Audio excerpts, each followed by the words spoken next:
Communication, marketing, recrutement. Vos besoins ont des solutions vidéo avec Décideur TV, le studio.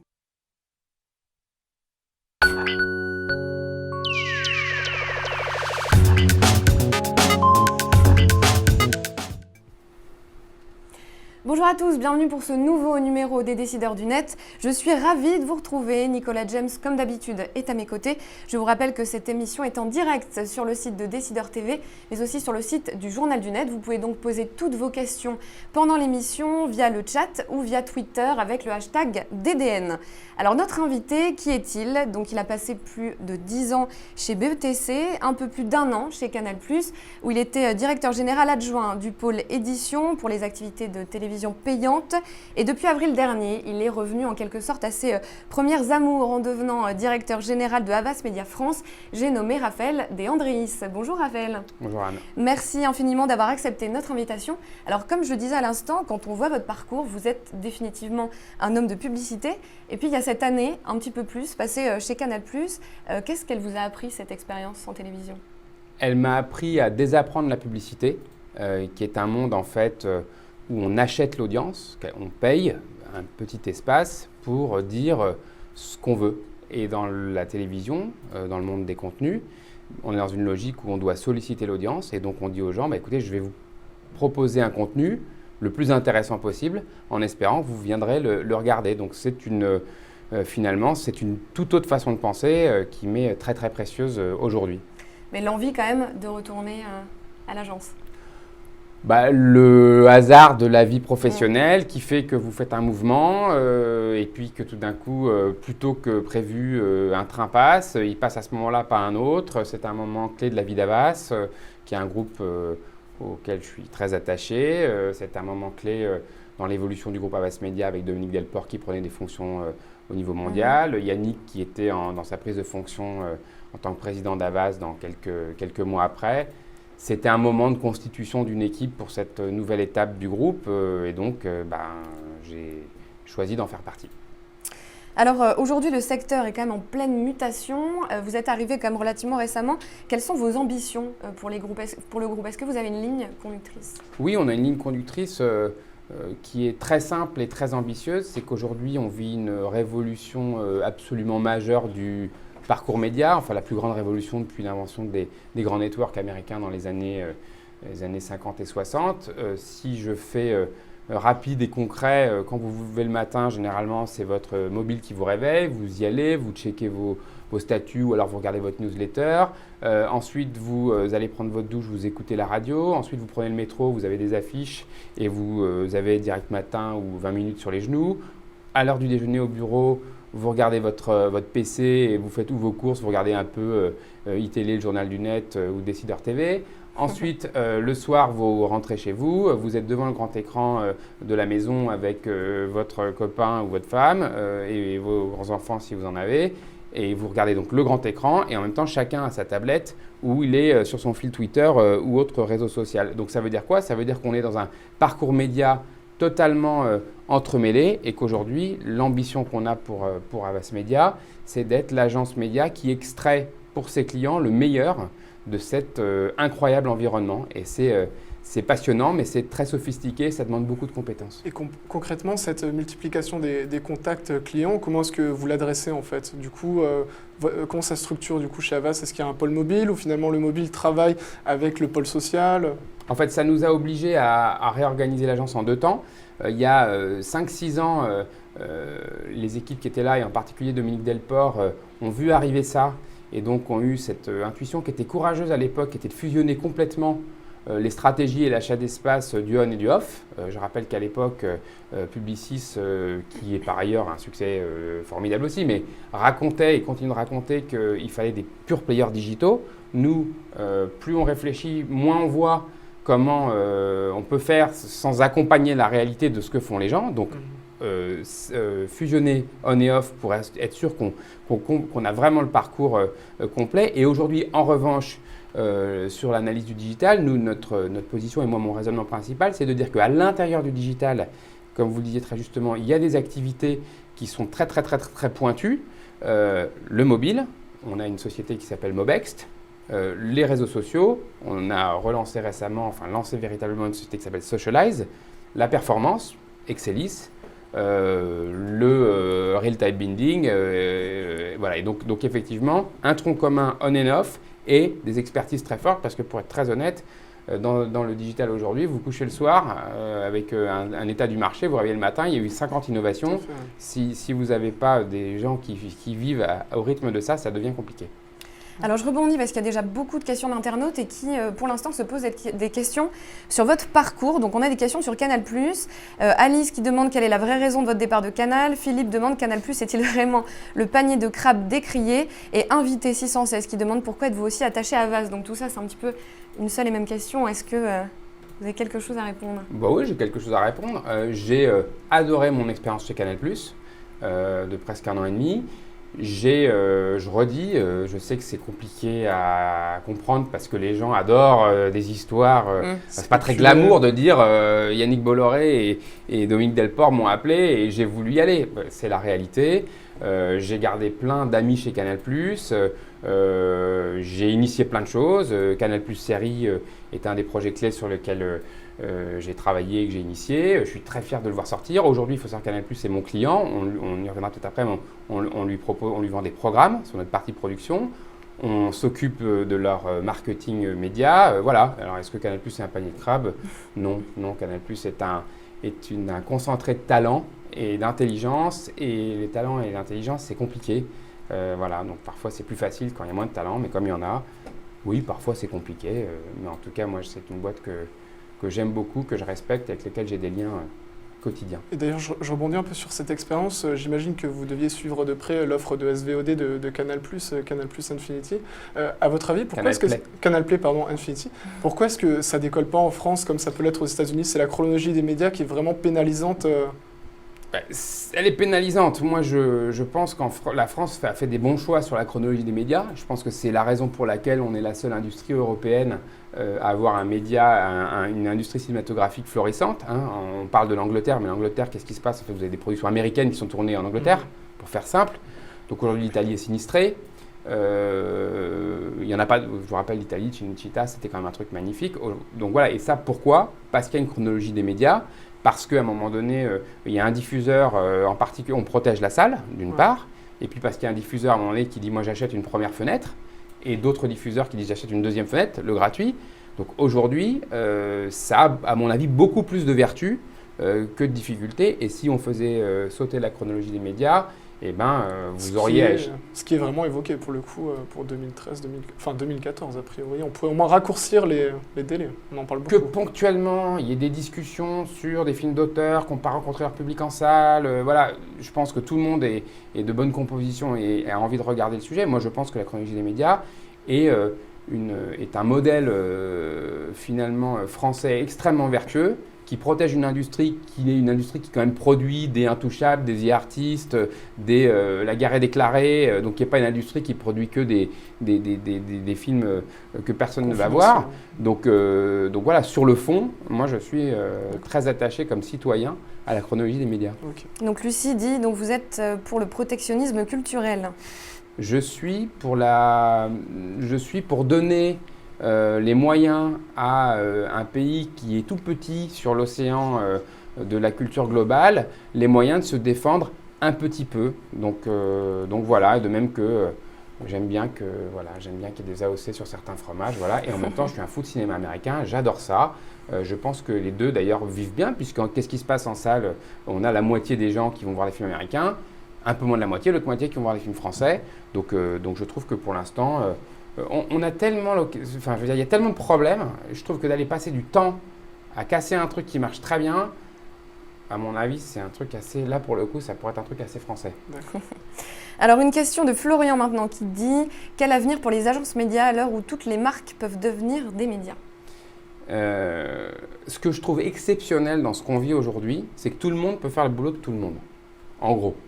Les marques deviennent des médias, donc quel avenir pour les médias eux-mêmes. Les régies elles-mêmes lancent des structures OPS. Les régies lancent des structures, certains clients ont leur propre RTB. Voilà. Moi, mon analyse, c'est qu'à un moment donné, c'est tellement compliqué que ce qui ce qui est important, c'est d'extraire de cette énorme révolution excitante, passionnante et un tout petit peu aussi désarmante parfois, c'est d'extraire des choses qui soient simples, efficaces, opérantes pour les annonceurs. Il y avait hier, j'étais à un événement du club des annonceurs où on citait ce publicitaire américain qui avait dit tout ce qui est mesurable n'est pas intéressant. Donc tout le monde peut tout faire, mais moi je pense que vous faites mieux votre métier que si demain un vendeur de petits pois se mettait à faire une émission sur les nouvelles technologies. Et à l'inverse, je pense qu'un vendeur de petits pois fait des meilleurs petits pois que vous, parce que à la fin, un métier, c'est un métier. Donc je pense que des choses bougeront, c'est passionnant. Et le rôle des agences médias là-dedans, de mon point de vue, c'est d'être les architectes et les stratèges de cette énorme mutation et de ne jamais oublier qu'à la fin, ce qu'il faut, c'est extraire le meilleur de la révolution des médias que vivent les gens pour les marques. Donc jamais oublier deux choses, les deux bouts de la chaîne, les gens, comment ils consomment les médias. Et à un moment donné, jamais oublier ce truc-là parce qu'on peut inventer des tas de trucs que personne ne voit ou qui ne servent à rien. Ça, je suis sûr qu'on en est tous tout à fait capable. Et à l'autre bout, est-ce que ça sert les marques? Parce qu'un brand content ou je ne sais quoi qui n'a rien à voir avec la marque, ça fait plaisir 5 minutes, mais ça ne sert à rien. Donc comment est-ce que, et il nous semble que les agences médias qui ont, en particulier celles qui ont l'hémisphère créatif, contenu, stratégie de marque et en même temps une compréhension très fine des médias allant jusqu'à de l'ingénierie en big data, sont les mieux placées pour aider les clients là-dedans. Pour vous, c'est impossible que dans la relation éditeur-annonceur, l'agence média se fasse squeezer un jour. S'il y a des théories un peu comme ça où on dit les régies sont de plus en plus proactives, les agences médias, comment elles justifient leur valeur ajoutée? Il y a plus que des théories, il y a de la pratique. Ouais. Ça se fait. Par ailleurs, moi, je trouve ça bien que les choses se fassent. Je veux dire, voilà, moi, d'expérience, on m'avait aussi expliqué quand j'étais dans la publicité que les agences médias allaient devenir des agences de pub. La réalité, c'est que ça ne marche pas comme ça dans la vraie vie. Il y a des métiers. Et les métiers, c'est donc qu'il y ait des expériences qui fonctionnent. Voilà, moi, une des choses les plus brillantes qui a été faite dans le marketing et dans les médias et la pub tout confondu de ces 5 dernières années, c'est Red Bull. Red Bull, c'est un client, il s'est débrouillé tout seul, c'est brillantissime, il a eu besoin de personne. Ça peut arriver, voilà, formidable. Aujourd'hui, moi, il me semble enfin, je ne vais pas faire un cours d'amphi sur le sujet, mais qu'il va bien falloir que quelqu'un réfléchisse des nouvelles plateformes de marque qui font sens sur l'intégralité des contacts qu'ont les gens. Moi, aujourd'hui, ce que j'observe, c'est que généralement, vous avez une pub qui raconte quelque chose et vous avez du brand content formidable qui raconte autre chose. Ça ne marche pas. Ouais. Il faut trouver… Pourquoi? Parce que les plateformes de marque, elles sont conçues pour des besoins publicitaires et ensuite, on dit le brand content, c'est un truc à côté. Il faut inventer les nouvelles plateformes de marque. Moi, à titre personnel, c'est ce qui m'amuse le plus et c'est mon ambition. Vous parliez des mutations, j'imagine que les mutations, en tout cas les bouleversements, ils ont aussi lieu en interne, parce que j'imagine que dans la façon de recruter, c'est plus forcément la même chose. Vous faites appel à des scientifiques, à qui j'imagine il faut aussi inculquer le sens du marketing. Alors comment ça se passe en interne? Alors ça, c'est la raison humaine pour laquelle j'ai eu le plus envie de rejoindre Havas Media, c'est que vous croisez dans les mêmes couloirs un médaille Fields de mathématiques, Pierre-Louis Lyons, fondateur d'MFG Lab, la start-up distinguée par Zuckerberg qu'on a acheté il y a quelques mois, et les gens qui écrivent les Caïras. Et ces gens-là sont sous le même toit et ça fait sens puisqu'on a du côté du contenu des gens qui engagent. Alors les Caïras, c'est un film qu'on a produit et qui n'a pas de marque, même si, comme chacun sait, Pepsi était très près de cette histoire-là, mais qui demain, qui travaille sur des tas de contenus de marque aujourd'hui. Et à l'autre bout, on a les technologies, je dirais même la pensée scientifique la plus pointue pour créer des algorithmes capables ensuite, pour en revenir à notre parcours média, de trouver une unité de mesure et de modélisation de ces différents parcours et agréger des sources de données qui vont du social media au ticket de caisse, en passant par les gens qui regardent la télé à 20h30 le soir. Donc ce mélange de sciences, de mathématiques et de création, qui est finalement un truc très français, où voilà, on en revient aux grands fondamentaux de la France. On n'est peut-être pas les meilleurs ingénieurs, mais du côté de la science et du côté de la création, ce pays est extraordinaire. Et nous, c'est ce bouillon de culture qu'on a envie d'animer, de faire grandir. Donc c'est génial de croiser ces populations en réunion ensemble. Si on ne perd pas de vue qu'on est les architectes et que tout ça doit servir les consommateurs et les marques, à mon avis, il y a des choses extraordinaires à vivre. Et ça se passe bien entre eux? Est-ce qu'il y a eu des incompréhensions réciproques? Ça se regarde un peu en chien de faïence. Ce qui est très marrant, c'est que la science a toujours été fascinée par les arts et les arts ont toujours été fascinés par la science. Donc paradoxalement, c'est aux marketeurs, c'est aux architectes que nous sommes, alors quand on dirige la chose, les gens sont plus polis, mais de vraiment écrire le logiciel commun qui fait marcher tout ça ensemble. Et c'est vrai qu'Havas Media annoncera dans quelques semaines une nouvelle philosophie d'agence, un nouveau logiciel d'agence qui, autour de la data, mettra en musique toutes ces différentes expertises qui, au bout d'un moment, peuvent sinon paraître un peu loin les unes des autres. Votre question le montre. Ce logiciel, c'est ce qu'on appelle du coup un DMP ou Non, pardon. On a des DMP. Quand je dis un logiciel, c'est une métaphore, une nouvelle philosophie d'agence, une nouvelle façon de travailler, un nouveau processus qui fait en sorte qu'on soit capable d'extraire le meilleur de toutes ces possibilités pour nos clients. Donc il y a deux solutions face à cette masse d'innovation. Moi, je suis fasciné dans la boîte dans laquelle je suis. Il y a une invention par jour. Alors, je ne sais plus comment, de temps en temps, je dis. J'ai deux choix. Soit je dis c'est trop compliqué, je m'en prive. Soit je me dis c'est génial, ça apporte vraiment quelque chose, mais comment est-ce qu'on l'inscrit dans une façon de travailler? Donc voilà. Donc nous, on est une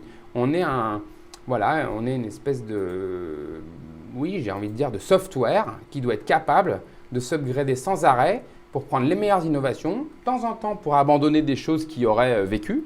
Il faut faire attention de ne pas accumuler les couches et que ce soit business friendly pour nos clients, que ça fasse, et qu'in fine, tout ça produise des choses qui fait sens pour le consommateur, que ça donne envie à des régies de venir rejoindre l'aventure avec leur créativité et qu'elles se disent tiens, finalement, j'ai plus à gagner à venir là. Moi, je pense qu'il faut faire envie, y compris en tant que client. Je le dis à mes clients, je leur dis vous devriez parfois faire plus envie à certains.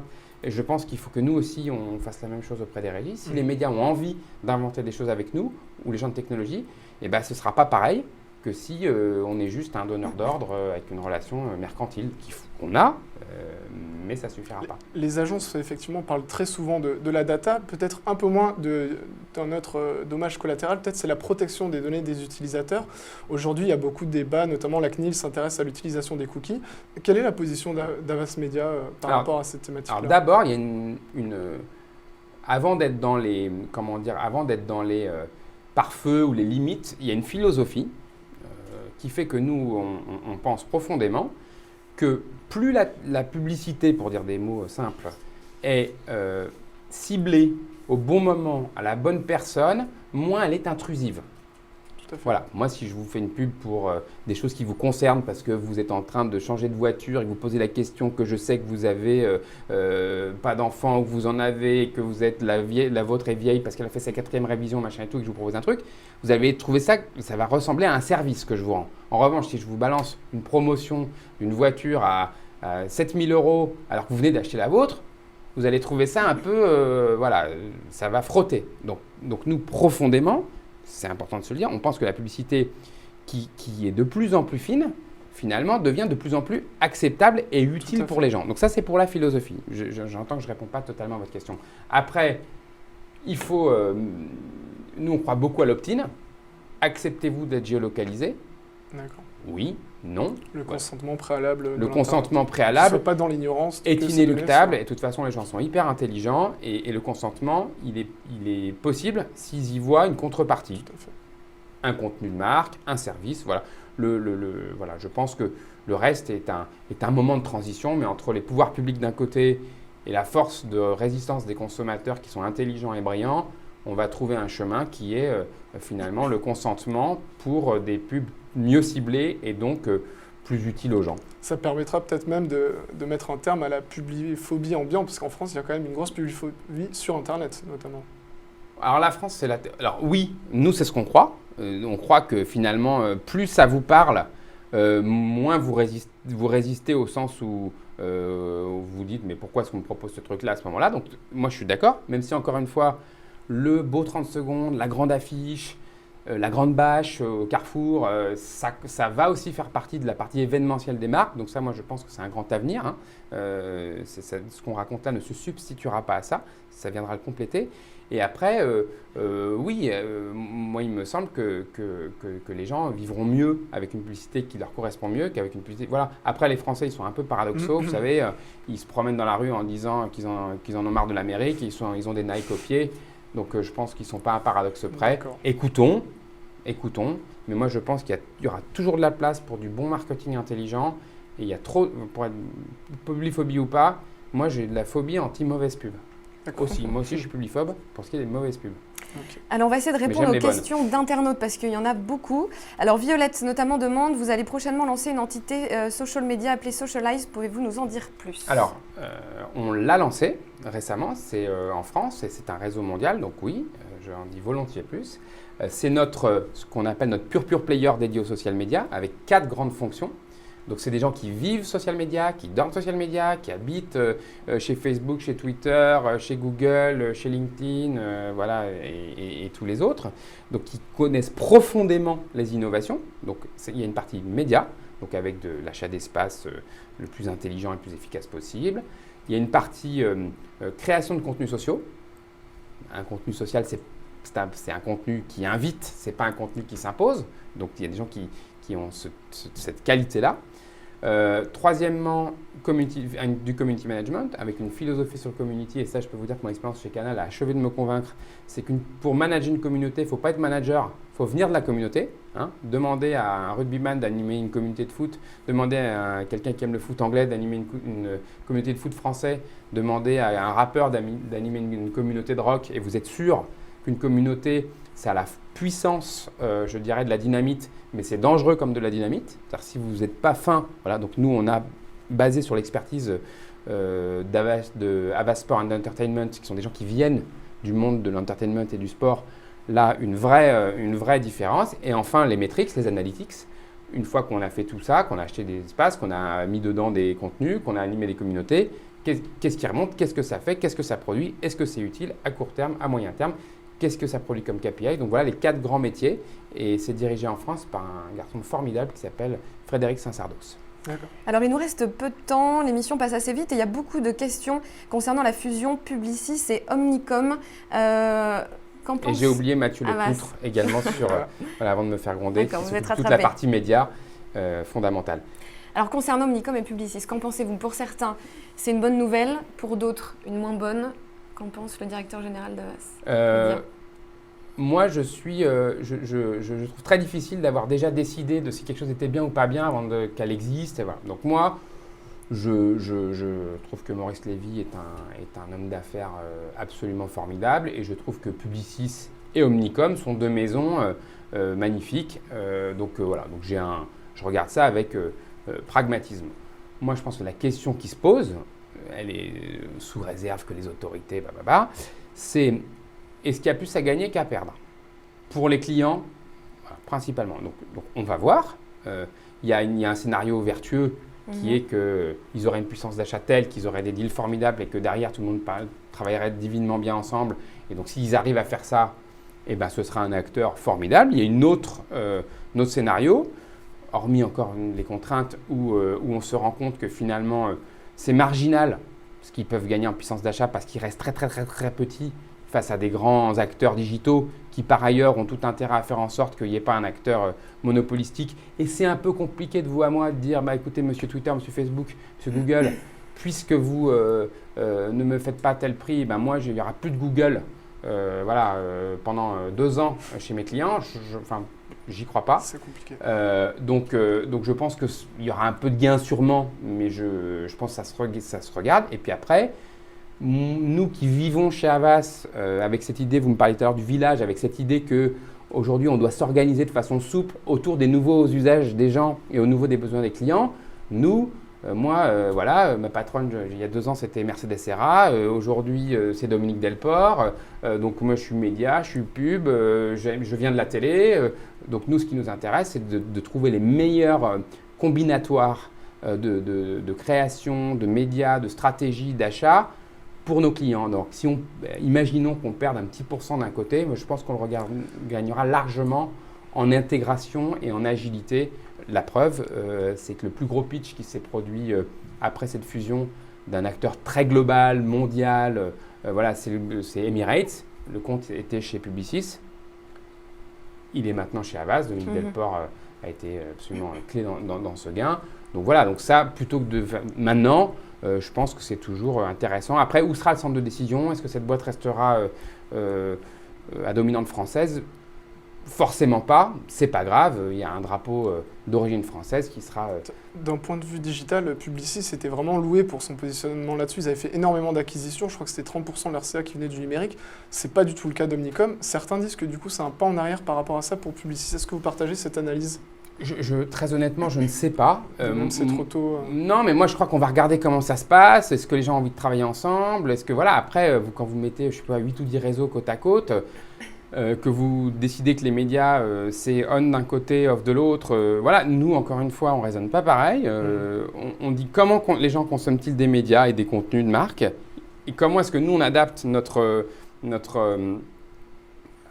outil. Donc nous, on se vit, moi j'ai envie de dire que Publicis Omnicom, c'est un très gros hardware très puissant. Voilà, nous, on se vit comme étant un software. D'accord. Alors, on va peut-être terminer avec une question de Violette, pour résumer peut-être un peu, qui demande qu'est-ce que c'est l'agence… Violette est très assidue. Très assidue, Violette, qui demande qu'est-ce que c'est l'agence média de demain. Écoute, Violette, si vous le savez, je suis preneur de vos conseils. L'agence média de demain, c'est de mon point de vue, l'architecte qui, autour de la maîtrise de la data, est capable d'extraire de cette révolution de la conso des médias le meilleur pour ses clients, et donc d'être capable de faire jouer cet orchestre dont je vous ai parlé, du social, des grands médias, du second écran, de la perf, du search, du mobile surtout, qui va devenir incontournable. Du m-commerce qui va être multiplié par 10 dans les années à venir, au profit de clients qui n'ont pas un argent infini, et donc il va bien falloir être capable d'objectiver, de rationaliser les choses. Et nous, c'est vrai que au cœur de notre système, on a une entité qui s'appelle 2MV Data Consulting, qui sont des gens qui sont à la fois dedans et à côté, parce que là encore, c'est un métier à part entière, avec des data analystes. Et à un moment donné, une fois qu'on regarde tout ça, il faut voir ce que ça produit concrètement et ensuite être capable de l'implémenter. Mais voilà, même pour avoir été côté Canal, avec la puissance de frappe qu'a notamment en termes de données une marque comme Canal, je pense que d'avoir en face de soi un architecte, un interlocuteur qui aide à manager cette complexité et à maîtriser les coûts et à être efficient, il me semble que si on y arrive, c'est un vrai futur. Mais pour ça, il faut comprendre des univers très différents et il faut faire muter les plateformes de marque. Voilà. C'est une belle conclusion. C'est la fin de cette émission. Merci Raphaël De Andrés d'avoir répondu à toutes nos questions.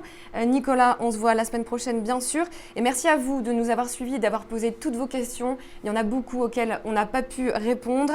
Excusez-nous. Il vous reste une semaine en tout cas pour réfléchir aux questions que vous poserez à notre prochain invité. Ce sera Daniel Schneiderman, le fondateur de Harry sur Image sur Internet. À la semaine prochaine.